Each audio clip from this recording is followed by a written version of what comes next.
Everyone, today we are going to see phase rule. I know हा topic जो आहे थोडा हार्ड आहे, खूप मोठा आहे आणि खूप सारं तुम्ही याच्याबद्दल लिहिलेलंसुद्धा आहे. बट हा जो टॉपिक आहे तो टॉपिक नॉर्मली मॅक्झिमम लेकरांना खूप हार्ड जातो.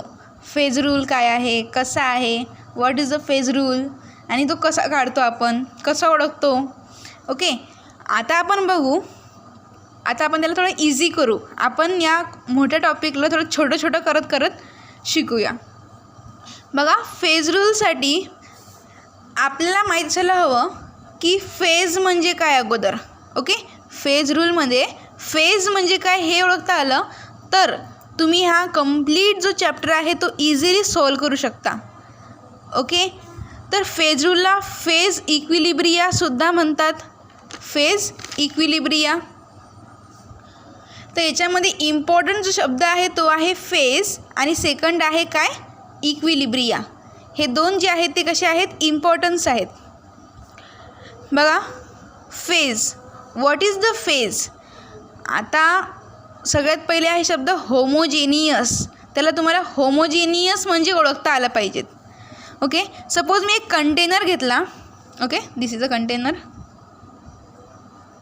दिसत नाही का? Okay, this is a container. या कंटेनरमध्ये मी वॉटर ॲड केलं. ओके, प्लस आपण जे मीठ खातो रोज ते मीठ ॲड केलं. ओके, आणि बरं निंबू टाकून ठेवू, थोडं टेस्टी होऊन जाईल. मग निंबू पण टाकून दिलं.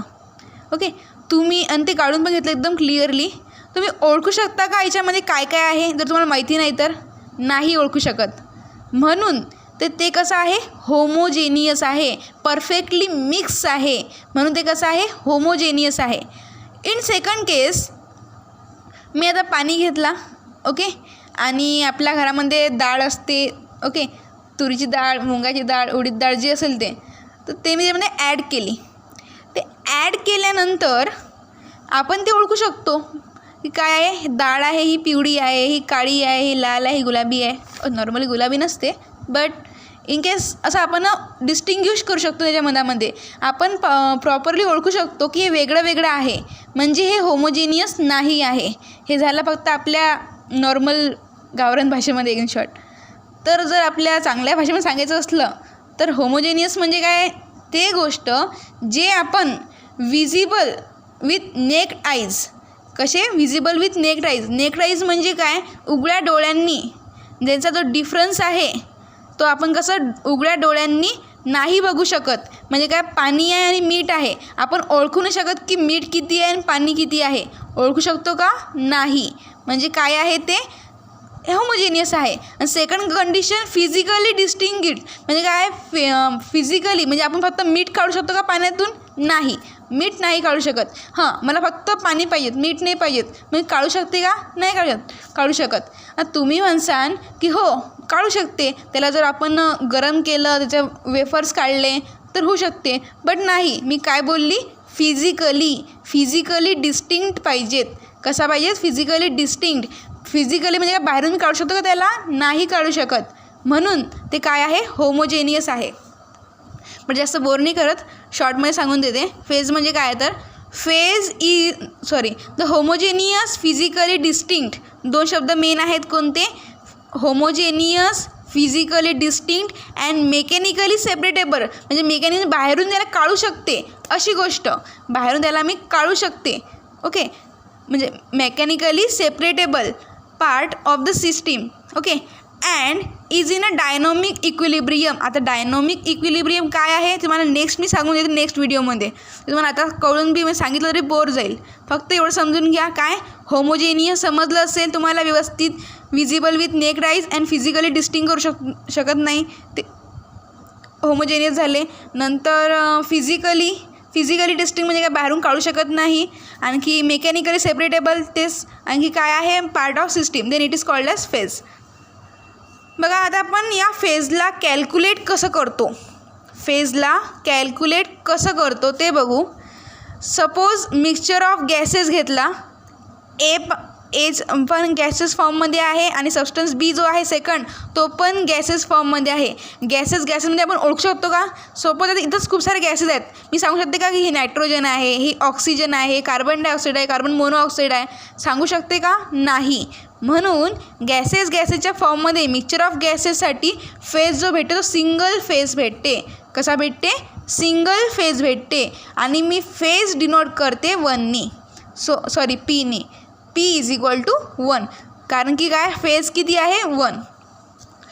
बट जर सपोज एखादा जो फोर्स आहे त्या वंडरवॉल फोर्स दिला म्हणजे एचा जो गॅसेस आहे त्याला वंडरवॉल फोर्स दिला, जसं हे आहे सोलेबिलिटी जी आहे ते मी वाढवली, इन्क्रीज केली, तर ए खूप जास्त प्रमाणात वाढवला तर तो काय होते? लिक्विड फॉर्ममध्ये येते. Gases convert into the liquid form. मग एक होऊन जाईल काय? लिक्विड होऊन जाईल. हा गॅसेसचा लिक्विड कन्वर्ट होऊन जाईल. जेव्हा वंडरवॉल फोर्सेस अप्लाय करेल तेव्हा हा लिक्विडमध्ये येऊन जाईल, हा गॅसेसमध्ये येऊन जाईल. मग फेजेस किती होतील? 2 होतील. बट केव्हा? जेव्हा वंडरवॉल फोर्सेस देईल म्हणजे हा ग्रेटर दॅन बी होईल तेव्हा. नंतर पार्ट येते कोलायडल सोल्युशन. आपल्याला मागच्या वर्षी 12वीमध्ये होता कोणता? कोलायडल सोल्युशन, म्हणजे सोल्युशन नावाचा एक चॅप्टर होता. ओके, कोलिगेटिव्ह प्रॉपर्टी सोल्युशन नावाचा होता तो. देन तो कसा असते? तो हेट्रोजेनियस असते. आता तुम्ही म्हणसान एक क्वेश्चन येईल तुमच्या डोक्यामध्ये की कोलायडल जो सोल्युशन आहे ते आपण विजिबल विथ नेक्ड आईज करू शकतो, पाहू शकतो आपण त्याचा डिफरन्स कोलायडल सोल्युशनमध्ये, आणि फिजिकली डिस्टन्स बी करू शकतो. मग हा होमोजेनियस पाहिजेत ना? बट नाही. जेव्हा तुम्ही स्टडी करसान सरफेस केमिस्ट्रीचा तेव्हा तुम्ही सांगसान की हा हेट्रोजेनियस आहे. कोण? Colloidal solution is a heterogeneous solution. Okay, तो कसा आहे? हेट्रोजेनियस आहे. कोण? Colloidal solution. ओके, तुम्ही कशाने ओळखता? By Tyndall effect. ते टेंडल इफेक्ट ट्रान्सपरंट इफेक्ट असतात ना, त्याला टेंडल इफेक्ट म्हणतात. ओके, बट सोडा ते कशाचा पार्ट आहे? तर तुझा सोल्युशन कोलिगेटिव्ह प्रॉपर्टीचा पार्ट आहे. बट सेकंड आहे काय? True solution. जर ट्रू सोल्युशन असेल, ट्रू सोल्युशन ते कसं असते? होमोजेनियस असते. होमोजेनियस म्हणजे परफेक्टली मिक्स असते. ते आपण डोळ्यांनी पाहू शकत नाही, म्हणजे नेक्ड आईजने म्हणजे उघड्या डोळ्यांनी आपण बघू शकत नाही, आणि त्याला डिस्टिंग करू शकत नाही, फिजिकली तोडू शकत नाही. ओके, आता त्याच्यामध्ये काही पॉईंट पडतात, सब पॉईंट. पोलर आणि पोलर घेतले. ओके, म्हणजे H2O आणि इथेनॉल घेतला तर ते पण कसं आहे? एका सिंगल फेजमध्ये मिक्स होऊन जाते. तर त्याला पी भेटते 1, म्हणजे फेज भेटते 1, आणि हे कसं भेटते? होमोजेनियस भेटते. जेव्हा polar mix then it is phase 1. जेव्हा नॉन पोलर मिक्स तेव्हा पण होमोजेनियस असते, तेव्हा पण फेज 1 येते. जर आपण कार्बन टेट्राहायड्रल घेतला, याला हे पण म्हणतो काय? क्लोरोफॉर्मसुद्धा म्हणतो. क्लोरोफॉर्म घेतला आणि एक हा घेतला कोणता? रेड इथाइल इथर आणि जरा आपण आपला क्लोरोफॉर्म मिक्स केला तरी पण आपल्याला एक सिंगल फेज मिळतो, म्हणजे होमोजेनियस होतो तो फेज कसा होतो? होमोजेनियस होतो, परफेक्टली मिक्स होतो. नंतर बघू आपण पोलर आणि नॉन पोलर. पहिले बघितलं काय? पोलर आणि पोलर म्हणजे त्याचा फेज भेटला 1, म्हणजे होमोजेनियसचा फेज 1 असते. काय? नक्की नेहमी काय? होमोजेनियस सोल्युशनचा फेज 1. नंतर घेतला काय?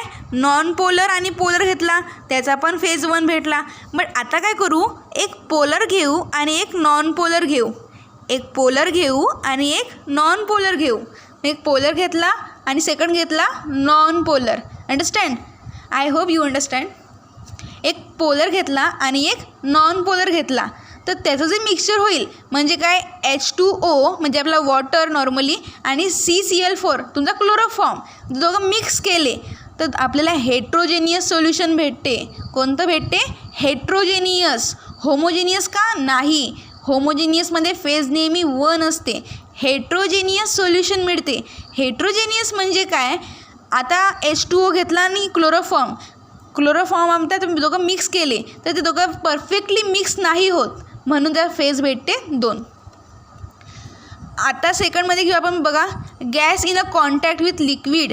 जेव्हा आपण गॅस लिक्विडच्या कॉन्टॅक्टमध्ये येते तेव्हा आपण फेज 2 होतो, कारण काय? कधी कधी गॅसचं जे आहे सोल्युबिलिटी ते वाढते. आता नेहमी असं होते का मी तुम्हाला एक्झाम्पल सांगितलं अगोदर. काय सांगितलं होतं? पाणी घेतलं, मीठ घेतलं, मिक्स केलं तर ते होमोजेनियस असं नेहमी नसते. ते डिपेंड करते सोल्युबिलिटीवरती. आता एक छान एक्झाम्पल घेऊ, तुम्हाला त्यांनी व्यवस्थित समजेल. बघा, 2 कंटेनर घेतले, कंटेनर 1 आणि कंटेनर 2. या कंटेनरमध्ये मी पाणी टाकलं, सेम याच्यामध्ये टाकलं तेवढंच पाणी.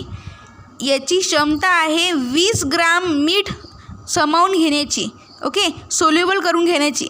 तर त्याच्यामध्ये 20 ग्राम टाकलं आणि याच्यामध्ये मी 22 ग्राम टाकलं. त्याच्यामध्ये 20 ग्राम तर मिक्स होऊन जाईल, पण जे उरतील 2 ग्राम ते खाली अटकून राहील. ओके, म्हणजे काय, जे सोल्युबल झालं ते परफेक्टली मिक्स झालं, ते 1 फेज. ओके, आणि हा जो खाली राहिला, जे सॉल्ट आहे, मीठ आहे, ते खाली काही दाणे राहिले, ते किती आहे? 2 ग्राम. सो फेजेस किती झाले मग? हा वरचा पाण्याचा मिक्स झालेला आणि खालचे जे मीठ आहे ते 1, म्हणजे किती? 2 फेज झाले याच्यामध्ये. आणि या केसमध्ये मीठ घेतलं, ते पाण्यामध्ये मिक्स केलं प्रॉपरली, तर किती? 20 ग्राम बरोबर घेतलं आपण, त्याला जितकं पाहिजे तितकं.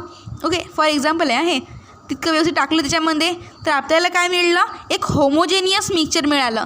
तर याचा फेज झाला 1 आणि याचा फेज झाला 2. आता तुम्हाला नीट समजलं असेल. आणखी एक्झाम्पल घेऊ. झालं वॉटरचं एक्झाम्पल झालं. आता NH3 अमोनिया टाकलं वॉटरमध्ये, ओके, होमोजेनियस होते. HCl पाण्यामध्ये टाकला. आता एक क्वेश्चन आहे तुम्हाला की HCl हा कोणत्या स्टेटमध्ये आहे? खूप जण म्हणतात की HCl हा वॉटरच्या फॉर्ममध्ये आहे, बट मी सांगते की हा जो HCl आहे तो पाण्याच्या फॉर्ममध्ये नाही आहे. तुम्ही का सांगता HCl हे पाण्याच्या फॉर्ममध्ये आहे? कारण तुम्ही ते घरी यूज करता, HCl व्हाईट कॅट म्हणून. सो आपल्याला माहिती आहे की काय, HCl हा पाण्यामध्ये दिसते फक्त, तो पाण्यामध्ये मिक्स असतो. HCl ॲक्च्युअलमध्ये जो HCl आहे, हायड्रोक्लोरिक ॲसिड आहे, तो ॲक्च्युअलमध्ये गॅसियस फॉर्ममध्ये असते. कोणत्या फॉर्ममध्ये असते? गॅसियस फॉर्ममध्ये. तुमच्या जो मनामध्ये जो भ्रम होता आतापर्यंत तो दूर झाला असेल. काय की HCl हा लिक्विड फॉर्ममध्ये असते? नाही, HCl जो असतो तो कोणत्या फॉर्ममध्ये असतो, कोणत्या स्टेटमध्ये असतो? तर तो गॅसियस स्टेटमध्ये असतो. कारण की आपण त्याला पाण्यामध्ये मिक्स करून ठेवतो आणि जसं आपण त्याचं जे झाकण आहे ते ओपन करतो तेव्हा आपोआप असे आपल्याला वेफर दिसतात. तर ते वेफर्समध्ये हा HCl जातो. बरं, जाऊ द्या. काय आहे आपला हे जो सोल्युशन आहे दोघांचं, ते पण होमोजिनियस सोल्युशन आहे HCl आणि H2Oचं. आणि हे जे आहे सोल्युबिलिटी जे आहे हे डिपेंड करते डायपोल्स मुवमेंटवरती, जे तुम्ही अगोदर प्रिव्हियस स्टँडर्डमध्ये शिकले होते. नंतर मिक्सचर ऑफ सॉलिड घेतलं. इथं बघा कन्फ्युजन होऊ शकते. मिक्सचर ऑफ सॉलिड घेतलं ते हेट्रोजिनियस असते. आता मी काय केलं की काही झिंकचे तुकडे घेतले, काही आयरनचे तुकडे घेतले, एका कंटेनरमध्ये टाकले. तुम्ही ओळखू शकता ना, हे पिवळं जे आहे ते झिंक आहे आणि दुसरं आहे ते काय आहे? आयरन आहे. ओळखू शकता ना. मग हे होमोजिनियस झालं का? नाही, हेट्रोजेनियस झालं. काय झालं? हेट्रोजेनियस. फक्त मिक्स केले, ते दाणे दाणे थोडे थोडे मिक्स केले. बट इन केस ऑफ अलॉयमध्ये प्रत्येक ॲटम प्रत्येक प्रॉपरली मिक्स होतो. मग ते त्या याच्यामध्ये सॉलिडचं जे मिक्सचर असेल ते होमोजेनियस असेल. अलॉय होमोजेनियस आहे, बट मिक्सचर ऑफ सॉलिड कसा आहे? हेट्रोजेनियस आहे. कारण अलॉय म्हणजे काय आपल्याला माहिती आहे, आपण 8th स्टँडर्डमध्ये शिकलो होतो. काय? Mixture of metal and metal किंवा metal and non metal mixture, properly mixture आहे ते. म्हणजे आपला ब्रास, आपला एक्झाम्पल होता अलॉयचा. झिंक आणि कॉपरचा मिळून ब्रास तयार करत होतो आपण, आणि काय होता? अलॉय तयार होत होता. आता जो हा अलॉय आहे तो कसा आहे? होमोजेनियस आहे, प्रॉपरली मिक्स आहे, एका फेजमध्ये आहे. नंतर काही रिॲक्शनमध्ये पण बघू आपण की फेज कसे काढतात. तर एक CaCO3 घेतला आपण ना, ओके, तो इक्विलिब्रियम आहे CaO आणि CO2 सोबत. तर हा बघा याच्यामध्ये फेज ओळखा किती आहे? तर किती म्हणसाल तुम्ही? एक सॉलिड आणि एक गॅस, 2. तर नाही, इनकरेक्ट युअर ॲन्सर. पहिले बघायचं सॉलिड कोणता आहे? CaCO2. तर हा सॉलिडमध्ये आहे आणि हा जो सॉलिड आहे CO2 हा दुसरा सॉलिड आहे. 2 वेगवेगळे सॉलिड आहेत. मग हे एक आणि हा एक आणि हा एक. मग फेजेस किती झाले? 3 फेजेस आहे याच्यामध्ये. कारण हा CaCO2 कसा आहे? वेगळा फेज आहे. CaO जो याच्यामध्ये आहे गॅसेस फॉर्ममध्ये आहे, सेकंड फेज. आणि हा CO2 हा कशामध्ये आहे? सॉलिडमध्ये आहे. ओके, म्हणजे 3. कारण काय आहे? सॉलिड डिफरन्स आहेत म्हणून. सेकंड एक्झाम्पल घेऊ. NH3Cl हा सॉलिडमध्ये आहे. इथं NH4 गॅसमध्ये आहे आणि HCl गॅसमध्ये आहे. तर गॅसेसमध्ये काही असं हे नाही करत की वेगळे वेगळे चालतात किंवा सेम पाहिजेत. तर हा पण गॅसमध्ये, हा पण गॅसमध्ये. तर हे सिंगल फेज झाली. गॅसेसमध्ये उलटं आहे थोडंसं का, म्हणून 2 एक्झाम्पल वेगळे घेतले. हा पण आहे गॅसमध्ये, हा पण एक गॅसमध्ये, सो सिंगल फेज. आणखी हा एक कोण सॉलिड, म्हणजे 2 फेज, 1 + 1 2. म्हणजे हे कंप्लीट जे इक्वेशन आहे किती फेजमध्ये आहे, 2 फेजमध्ये. आता समजता येईल, तुम्हाला ओळखता येईल किती फेजमध्ये आहे. तर हा वेगळा होता, CaCO2 सॉलिडमध्ये वेगळा होता आणि CO2 हा दुसरा वेगळा मेटल आहे. सो काय घेतला आपण, सॉलिडमध्ये घेतला. बघा नंतर इथे हायड्रेट सोल्युशन. लास्ट पॉईंट आपला हायड्रेट सोल्युशन. आय नो 15 मिनटं झाले आता. जे हायड्रेट सोल्युशन आहे त्याच्यामध्ये काय होते, प्रत्येक हायड्रेटची फेज घेतात. म्हणजे काय, आता आपला CuSO4 घेतला, कॉपर सल्फेट, तो तर आपण वॉटर ऑफ क्रिस्टलायझेशन घेतले 5 वॉटर ऑफ क्रिस्टलायझेशन घेतले. नंतर CuSO4 तोच आहे, पण वॉटर ऑफ क्रिस्टलायझेशन घेतले किती, 3. ओके. तर याचे फेज चेंज होतात. जसा आपण वॉटर ऑफ क्रिस्टलायझेशन चेंज करू राहिलो, म्हणजे काय करू राहिलो, हायड्रेट सोल्युशनमध्ये चेंज आणू राहिलो, तेव्हा त्याचे फेजसुद्धा चेंज होतात. म्हणजे हा पण CuSO4 आहे आणि हा पण CuSO4 आहे, बट हा किती आहे, 5H2O आहे. म्हणजे 5 वॉटर ऑफ मॉलिक्युल्स आहेत आणि याच्यामध्ये 3 आहेत आणि याच्यामध्ये 1 आहे. ओके, समजून राहिलं. 5 म्हणजे काय, पेंटा वॉटर ऑफ क्रिस्टलायझेशन, आणि हा काय टेट्रा किती वॉटर ऑफ क्रिस्टलायझेशन, आणि हा मोनो वॉटर ऑफ क्रिस्टलायझेशन. त्याच्यामध्ये फेज किती झालेली आहे, 1, कारण डिफरंट आहे, 2 आणि हा 3, म्हणून फेजेस किती झालेले आहेत, 3. I hope you understand clearly what's are the phase rule. Okay. जर या केसमध्ये आपण सगळे असे घेतले असते, CuSO4, हा पण फक्त CuSO4, हा पण फक्त CuSO4, वॉटर ऑफ क्रिस्टलायझेशन घेतले असते का, नाही, तर हा सिंगल फेजमध्ये असता. बट आपण याचे हायड्रेट जे घेतले, जे मॉलिक्युल्स घेतले वॉटर ऑफ क्रिस्टलायझेशनचे, ते कसे घेतले, वेगवेगळे घेतले, म्हणून याचे काय आहेत, फेजेससुद्धा डिफरंट्स आहेत. ओके.